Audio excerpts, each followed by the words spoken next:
All right. Let's get it cracking. We're here again. We're back at it, guys. This video is about the 10 ways to test your woman, test her character, her personality, see what she's like, what she's all about. If it's worth your time. We ain't got time to waste on this channel. We got things to do. We got purpose to fulfill. Okay, places to go, things to do, people to see, and dreams to get. We're gonna grab our dreams out here. We can't have nobody sidetracking us and distracting us for no reason that ain't worth our time. I don't care if it's short term. I don't care if it's long term, LTR marriage. Don't matter. We ain't got that time to waste. Time is valuable. We're gonna get to all the details, how to get this done, and what it's all about. If you're new to the channel, like, subscribe, comment below. When you hear your family, let's get into it. Don't go away.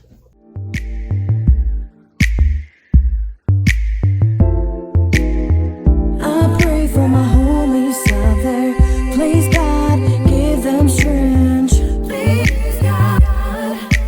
So like I said, now relationships are all about perception, right? Initially, right? We do it, women do it. We see a woman by attraction visually, if she's a nice fit for us, if it feels like she's healthy enough to bear our children, okay? That's the initial drive. That's the primitive DNA makeup, all right, for men. For women, they still look at the physical traits of a man as well, okay? To see if he's safe, if he's keep us secure and protected, all right? So those attractions. Now what they do later on is they talk to see how you are internally, if they can connect with you or not, okay? Oftentimes, and this is why women do a lot of testing, okay? Testing is not bad when it's done as a vetting situation, which is trying to find out what you're about. Same thing with us. We're trying to see if we're wasting our time or not. They got to do the same thing. However, women test more because of their filtering system. Women are emotional-based beings, right? We're logical. We analyze, okay? They feel, they inquire. They get a bad feeling about you, it's over, it's a wrap. They're not gonna call you back, they're gonna walk away and whatever, give you a fake number and never call you, or ghost you with the real number and all that. So we want to know for our side, right, if she's worth our time. Because when women do this, and if they test us, guys, when they test us, and they always will, I don't care how long you've been married, I don't care if you just met, I don't care if you guys are soulmates, still going to test.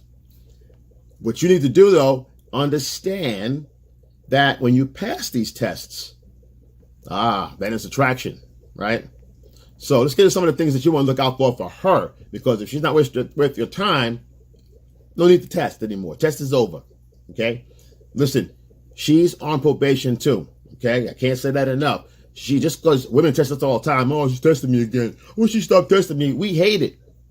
But these are the things that we have to, if you want to communicate to a woman, you got to talk to her in her language, all right? You can't go logic and reason and try to get her to understand you. It's not going to happen. You got to go to the emotional side and get that information out of her to communicate on her level, right? So let's get into it. Number 10, curiosity. If she's curious about you all the time, asking questions, and she's really inquired about your background, your family, what kind of a child you were, those small personal things. What were your fears? What were your first this, your first that? You know, I don't mean all at one time at a table, overdose. Talking about slowly, something you're doing at work, whatever your whereabouts. She's very curious. We're not prying, just curious, right? That means she has high interest for you, which is awesome. Look for women. We want a woman with high interest. We want someone that has high interest in us. This way it gives us a chance, you understand, to see if it's worth our time. Like I said, this is all about us vetting out. Just because she has high value for you doesn't mean that it's a perfect match, right? So you continue to test. Let's move on. Communication. Number 9. Very important. Do you guys speak on a level where you're totally understanding each other? You transfer information easily? Is communication effortless? You have to explain yourself all the time? Does she not get you on anything? Are your opinions totally different? But even if it's different, she just can't. She's stubborn or bullheaded on her side, strong-headed on her own opinion, and she can't communicate what she really means. She thinks you know, but you're not. But you don't want to. You understand me, and you go, no, I have no idea. We're not communicating on the same level. We're not on the same page. That's a problem. Now, Here and there, of course, through you're meeting somebody and you're trying to get to know them. Yeah, they're gonna have a little different language, maybe you talk a little different backgrounds, locations, or whatever. But if you're never on the same page, is this gonna work long term? No, not unless she really wants to try to communicate with you and find out, okay, what do you mean by A? Oh, I don't understand X, Y. Is there another way you can ask me? Same thing with you. You have to talk to her in a way that she can understand, right? Hey, she says something like this. Hey, she says A, B, C. You go, well, I get the B, C, but what's the A part? How does A work with this? How does B work with that? Or if I this and that, is that the same thing as this? She goes, no, it's a little different. Okay, how's that different? Oh, it's this, and that. You go, oh, I understand. So if I do this, and that, that's like C, B, and E. She goes, yes, right? Good. So the idea, guys, is to listen. That's the problem. We don't listen a lot. Let her talk, finish her sentence, pause, and wait. Then ask her the question. If I understand you correctly, boom, boom, boom. Repeat the question, repeat the words back to her. Wait a minute. Wait. So you say it, boom, boom, boom. Yeah, but this, and that. Oh, not boom, boom, boom, but this, and that. Something totally opposite of what she said. It doesn't matter. I had a green cup yesterday. So you mean you had a green cup yesterday? Yeah, I had a green cup yesterday. Oh, but I had a red cup. Oh, you mean a red cup? So the red cup is what you're talking about. Yes, the red cup. You get me. She said green first, but she said red. You don't get into it. Well, you said green, you get red. Don't get logic in your room and you blow it. Listen to what she says. Take it in. Give it back to her. Simple communication. Response time to texts, phones, emails, whatever. How is our time? Does she come back right away with you? Hey, what's up? Or you need anything? Everything okay? Also in the language, like I said, the response comes back. Is it concern? Is it, hey, what's up? Or is it, yo? Right? Those three indicators are different. They all mean something. Yo doesn't mean, hey, what's good? I don't care. Hey, what? You're bothering me right now. Are you okay? That's concern. Maybe she's worried. Hey, how you doing? The hey is, hey, I missed you. I was thinking about you. So it's three different kind of ways. Understand which one of those is. Hey, yo, are you okay? Big differences. Those three are definitely indicators of different personality traits. So if she's like doing this, or this, you'll know how she feels about you. If it's the middle one, like, hey, yo, whatever, there's no emotion there. It's just a regular transaction, right? Might want to pull back a little bit and look at her again. The one that's excited to see you and the one that's concerned, those ones you kind of look for. Someone in that neighborhood. If she's a worrier, she's going to be concerned. If she's cool and laid back, she's going to be up here. Either one, the top or the bottom, either one is cool because she could worry, be very concerned, worried about you, whatever, right? But the one in the middle is just going, yo, yeah, yo. That's the one she's not invested, she's not with you on an emotional level. For her to be a female or be submissive enough for you, her emotions are too low and more in the masculine zone. I mean, you don't want the masculine frame of a woman, do you? Because that's what you're going to get with the yo. We equal. What's up? What's up, buddy? So it kills attraction. What's she doing in her spare time? What's her hobbies like? What does she do when she's not on the phone with you and not at work or not with her friends? What is she do? Is she crafty? Does she like to sew and knit? Or is she an artist? Does she paint? Is she sing? Is she, play an instrument? Right? Does she go to the museum? Is she a photographer? Does she do dance class? Does she feed the homeless? So it doesn't matter. What does she do? Extracurricular activities, which is not with you. Does she watch TV all day and look at Jerry Springer? I mean, these are the things you need to find out because that's what you're going to get when you get home. Once you get her home, that's what you're going to get. Sitting at home, noshing on bagels and chips and watching Jerry Springer all damn day. That's what you're going to get. So you want to think about that too. It's important to vet. This is still probation. It's still an interview. You're not married. It's not LTR. It's still an interview. Even throughout marriage, you still got to test. I can't say that enough. You always got to test. A, B, T. Always be testing. Perspectives as far as philosophy, viewpoints. If they're different, how do you handle differences that you guys do have? I mean, there's no twin. We're not all twins here. I don't care if it's a soulmate, twin flame, and all that. There are differences, right? How do you handle those differences? Are they exploited and taken as, oh, well, that's dumb, or they denounced, or are they embraced? Like, wow, that's interesting. I never thought about that. What's that all about? You see, people that are different, people say opposites attract. They do not. I'm here to tell you, opposites don't attract. They tell you that on TV. You read the books, they tell you that. The people will tell you, they'll tell you I'm wrong. I'm not wrong. Opposites don't attract. Opposites don't attract. The attraction comes in. There's two people, and all these things are all different, but there's one or two strong suits that they cherish dearly. That's what they have in common. Like, say, for example, Bonnie and Clyde. The sinister nature, the Robin, they had that in common. They could have been totally different people. She could have been a sweet, solid, purebred at home, farm girl, and he probably was, running around, a thug, shooting and whatever, and they met. But then part of her joined with him. It could be sexual, but them it's crime and risk, and maybe it's adrenaline rush that you can't get anywhere else, not on the farm. So that's the commonality, and those two or three things are enough to hold them together. It's more strength in those two things that they both hold dearly than all the other stuff on the outside, right? And when in a relationship you have this going on, this makes for, when it's positive, say you're spiritually aligned and physically you're physically matched, sex is great, right? But maybe, she likes to read books, he likes his motorcycles. So they have differences. Whereas she respects his time, he respects her time at the library or wherever she's at, right? However, she says, hey, I'm curious about, so what makes it so fun to ride a bike? Oh, let me show you.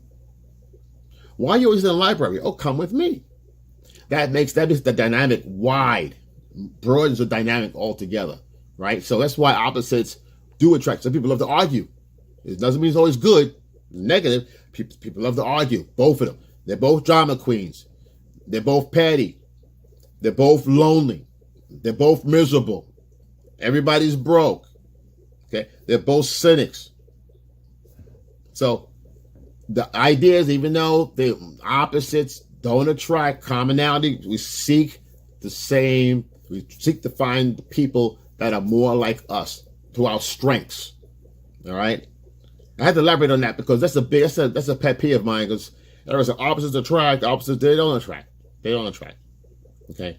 There's got to be something on a neurological level that drives them together and keeps them together, right? Next one. 5. Okay, how does she handle your high activity? If you're busy, high value males, we're always running around. We got a lot of things to do. We're trying to build our empire. We're building our status. We're building what we are. We're on our purpose, on our mission. She is too. But how does she handle you not being available? Maybe you have a business call. Maybe you have to go out of town. Maybe you've got to work for someone else's shift, or you have to run a business or a corporation out of town for somebody else. And while you do your job, and you got to stay at a hotel out of town, you have to stay somewhere else to function. How does she handle that? Does she allow you to be the man that you need to be? Or does she complain a lot? And she's, oh, well, I can't believe this. Well, when you see me again, you gotta do this for me. You owe me. You're ignoring the relationship. You're putting the relationship over the family, you're putting work over our relationship or family. Doesn't matter. But short term, this shit, she can't be talking like this. But if she is, red flag. But long term and married, they should know what it is. She's in the house with the lights on, right? In the car that's driving in the driveway. Got to make the bacon, right? So a woman that complains about you moving in your purpose is toxic, right? Not good for you. She can't help you. She's here to defeat your purpose. And you can't have that. This is why testing is very important. Why? Because a woman with patience, okay, and sovereignty, she'll wait and she'll encourage you. I'll be here. Don't worry about it. Do what you got to do. I'll be here. Be careful. Call me, whatever, right? She's going to support you in your efforts to grow. Why? Because she sees herself growing with you. Women that are afraid and fearful and have low self-esteem Okay, I'm gonna worry when you're going. Where are you going? How long are you gonna be going? Who are you going with? How time? So you're like, I gotta work. I don't have all these questions. What do you want? I can't even, you got 2 phones going. She wants to know a little nonsense that you don't have time for, right? Look out for that. Again, testing comes in and saves you on this part as well. If she's doing the latter, all the nonsense, show her the door. 4, good old school one here. Take her to the restaurant. See if she pays the bill. Ever. And what you should do also is when you first meet somebody, tell them a story about, how was she going to ask you how long you been single, or how long, when was your last relationship? How long you been in a relationship? Blah, blah, blah. You can say, not long ago. Matter of fact, I had a girl, it was so silly. Can you believe this girl? We went out on a date. You give her a date story. Went out, she didn't want to pay the bill. She went to the bathroom. This way you put a frame. You frame it out. So the girl listening will say, okay, so I can't use that line, because if she's that kind of person, she'll say, he's going to want me to pay half this bill here at some point in time, right? So she may feel like, I'm going to pull back. Or she's okay with it. She goes, sure, that's how it should be. I always offer, yeah, that's no problem. So what happened? And you go, I don't want to get into it. Well, you just finish the story, A woman that's got confidence, she's going to be okay with that. She goes, sure, of course. I'm my own money. Of course, I don't need that. It's nice for a guy to do it. There's things that you guys must do. Don't get me wrong. But if you're inviting her, of course.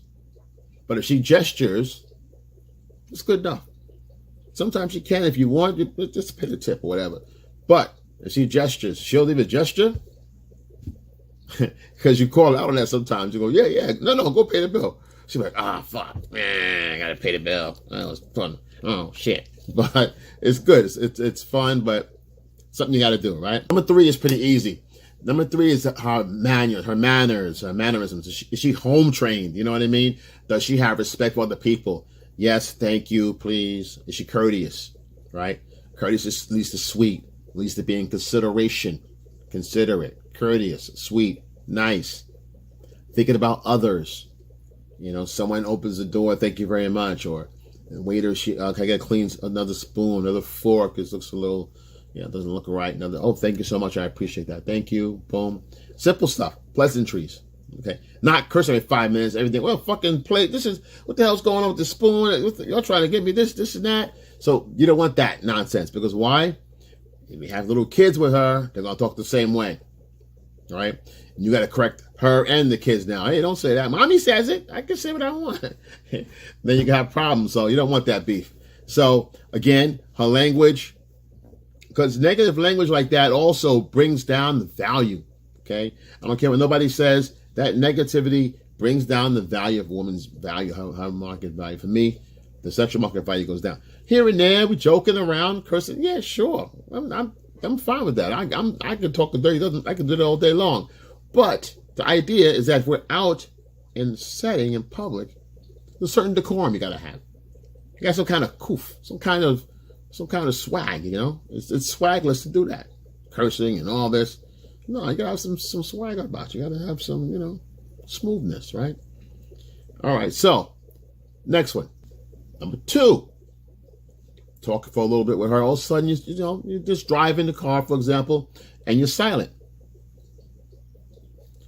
And it's nice to be silent sometimes, just going. You're content. She's there chilling out, content. You were talking a little bit, now you're talking, stop. And she says nothing. Why? Because she understands a man's reasons, a man's moment to be quiet. Just be quiet. Let him chill. She understands peace. She understands that the quiet resolve of just nothingness. She knows she's enough. She's not nervous, wondering what you're thinking right now. Women that have low self-esteem and that lack confidence, the minute you're quiet, they're going to wonder what's going on. What are you thinking about? What's going on? Everything okay? Are you all right? Did I do something wrong? She won't say that out loud. That's going on in here. Did I do something wrong? Uh-oh, he's mad at me. Oh, he don't like me no more. Uh-oh, this, that. And then mine just goes, it goes to the left. You know what I'm saying? So, but the woman that's confident, she's like, no, he's chilling, boom. She'll give you some time, and she'll change. She'll start a conversation. You understand? She'll say, oh, that's a beautiful car right there, and you just say, oh yeah, I see that. And she's good as gold because she knows the tension that's between there is peaceful, but it's still tension, it's quiet. But she's not worried about it. She knows that you're getting your thoughts together or you're thinking about something else, and she knows there's nothing that she's doing, and she's doing everything right. And you appreciate that time too. She understands you appreciate her being quiet. Why? Because her father probably behaved that way. Her father's probably a quiet man. So she gets it. Okay? Very important, guys. Very important. Next one. Number 1. Is she running tasks and doing things for you voluntarily? For example, you say, hey, you know what? I need you to run down to the store, to get groceries and pick up these things for me. I'm going to be late. I'm still having work. I'm not coming home until later on. Need to pick up this and my shirt for tomorrow in the dry cleaners. And she got it all down. I got that. Okay, yeah, shirt. Okay. Groceries. What do you want? Do you want this and that? I know what you want. I get this and that. How about chicken? How about that? How about this? Yeah, I'll take that. Okay, good. You want that? Okay, good. Well, okay, I got you. And the dry cleaning downtown on the turn. Okay, I got it. I'll take care of it. I got it. Boom, off the phone. And you're confident that she's going to get it done. Why? Because she wants to make it right. She wants you to be good. Not only that, guys, what happens is she gets invested. She's invested into what you're doing. She's invested into your purpose, invested into your mission, invested into your growth. Why? She wants to see you. She sees herself as you are growing with her. She sees herself with you as you grow, period. Oh, what if it doesn't last long? What if he gets all the money and gets rid of her? That's irrelevant. That's irrelevant because she's still growing in value. As he's growing, she's growing, right? She's learning knowledge. She's getting this stuff down too. She should be on her own. She's got her own thing going and making her own money as well. Chances are, if nothing else, he's going to motivate her to do that because she feels complete. Right? So those are the top. That's number 1. Number 1 is the most important one because when she starts getting physically and taking action, all the talking is good. Talking is great, but getting the body involved is the energy you need. Energy in motion, which is emotion. She's invested her body, investing her energy with emotion. That's body in motion. That's emotion. Emotionally invested, she becomes one. She feels like she's helping. Women that feel like they're helping you be better, and you're taking the information from them, chances are they're going to stay. I'm not saying they're all faithful. I'm just saying chances are women that wants to be in, that's trying to take it to another level, chances are they'll stay. Listen, when you hear your family, guys, like that combo, like I said, when you hear your family, I got you. Excel and